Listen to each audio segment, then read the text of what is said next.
Shalom saudara-saudara terkasih di dalam Tuhan kita Yesus Kristus. Apa kabarnya hari ini? Pasti luar biasa, karena Tuhan kita adalah Allah yang luar biasa, yang menjaga kita siang dan malam hingga pada saat ini. Bapak Ibu yang terkasih, sebelum kita mendengarkan firman Tuhan, saya mengajak kita semua untuk berdoa terlebih dahulu. Mari kita berdoa. Segala puji dan segala hormat hanya bagi kemuliaan nama-Mu Tuhan. Kami bersyukur hari ini kami ada di tempat ini. Di dalam kesempatan ini kami ingin mendengarkan, merenungkan firman-Mu. Dan biarlah kami diberikan hati yang mau fokus akan firman-Mu. Roh Kudus-Mu membimbing kami, sehingga apapun yang kami dengar, kami lakukan di dalam kehidupan kami sehari-hari. Berkati kami semua, kami siap mendengarkan firman-Mu di dalam nama Tuhan Yesus. Amin. Bapak Ibu yang terkasih, mari kita membuka Alkitab kita yang terambil dari Kejadian pasalnya yang ke-50 ayatnya yang ke-20. Kejadian pasalnya yang ke-50 ayatnya yang ke-20. Saya akan membacakan ayat ini untuk kita semua. Kita dengarkan bersama-sama. Memang kamu telah mereka-rekakan yang jahat terhadap aku, tetapi Allah telah mereka-rekakan untuk kebaikan dengan maksud melakukan seperti yang terjadi sekarang ini, yakni memelihara hidup satu bangsa yang besar. Sekali lagi, memang kamu telah mereka-rekakan yang jahat terhadap aku, tetapi Allah telah mereka-rekakan untuk kebaikan dengan maksud melakukan seperti yang terjadi sekarang ini, yakni memelihara hidup satu bangsa yang besar. Bapak Ibu yang terkasih di dalam Tuhan kita Yesus Kristus, hari ini saya memberikan tema khotbah saya, yaitu pengampunan terhadap kesalahan. Ada seorang tokoh yang mungkin sudah sering kita dengarkan ceritanya di dalam Alkitab Perjanjian Lama, baik itu kita dengarkan di sekolah minggu, ibadah remaja, ibadah pemuda, bahkan ibadah umum. Dia adalah seorang tokoh yang imannya sangat teguh di hadapan Tuhan, yang sungguh luar biasa disertai oleh Tuhan. Namanya adalah Yusuf. Yusuf adalah anak ke-11 dari Yakub dan mamanya bernama Rahel.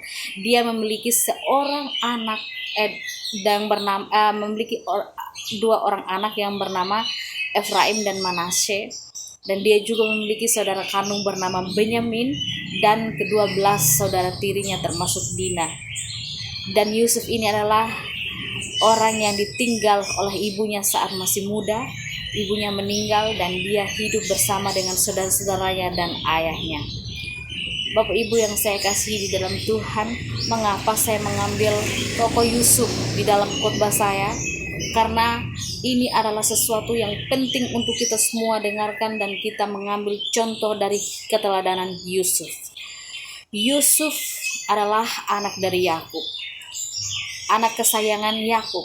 Jubahnya Yakub pun diberikan kepada Yusuf, sehingga saudara-saudaranya yang lain merasa iri, merasa dibeda-bedakan. Mereka merasa bahwa kenapa Yusuf, kenapa bukan saya?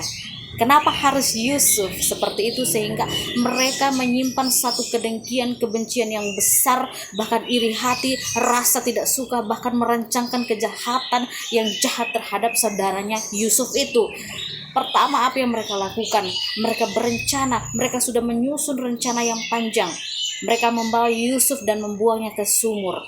Tidak hanya itu, di dalam Perjanjian Lama, di dalam cerita Yusuf tersebut, dia tidak hanya dijual di sumur, Bapak Ibu, tetapi ketika ada orang-orang Midian yang ada di sana, saudagar yang ada di pasar tempat mereka berada, mereka berpikiran untuk mengambil Yusuf dari sumur dan mereka menjualnya menjadi budak.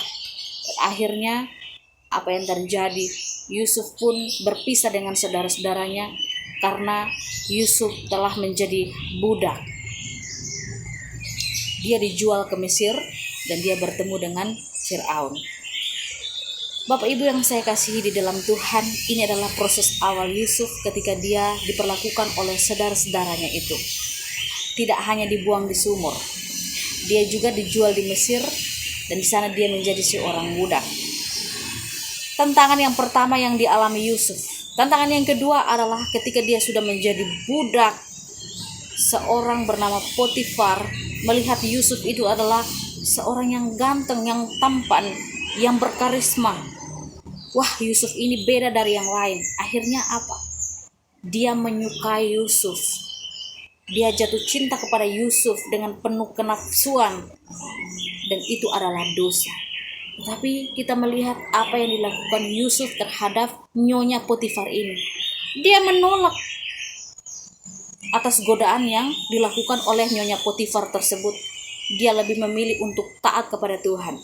Dia memiliki untuk hidup kudus di hadapan Tuhan. Dia menjaga kekudusannya. Dia menjaga bahwa hubungannya dengan Tuhan itu adalah hubungan yang baik. Dia merasa bahwa ini adalah yang salah. Dia tahu itu adalah dosa dan tidak mungkin dilakukan oleh dia. Nah, disinilah nyonya Potifar ini merasa dirugikan oleh penolakan yang Yusuf lakukan terhadap dia. Akhirnya dia mengarang cerita. Dia mengatakan kepada Firaun bahwa Yusuf akan memperkosanya dan lain sebagainya macam, menceritakan sesuatu yang jahat, padahal Yusuf tidak pernah melakukan itu. Dan Yusuf pun dibawa penjara, dipenjarakan oleh nyonya Potifar ini karena dia ditolak oleh Yusuf untuk bisa bercinta dengannya. Dan akhirnya Bapak Ibu, apa yang terjadi di penjara itu? Dia dibelenggu oleh besi, dia harus menderita di sana. Dan di penjara dengan tidak melakukan satu kesalahan apapun selama 10-12 tahun sebagai manusia, mungkin hilang pengharapannya di depan Tuhan. Kenapa bisa ini terjadi? Tuhan tidak adil. Kenapa Tuhan tidak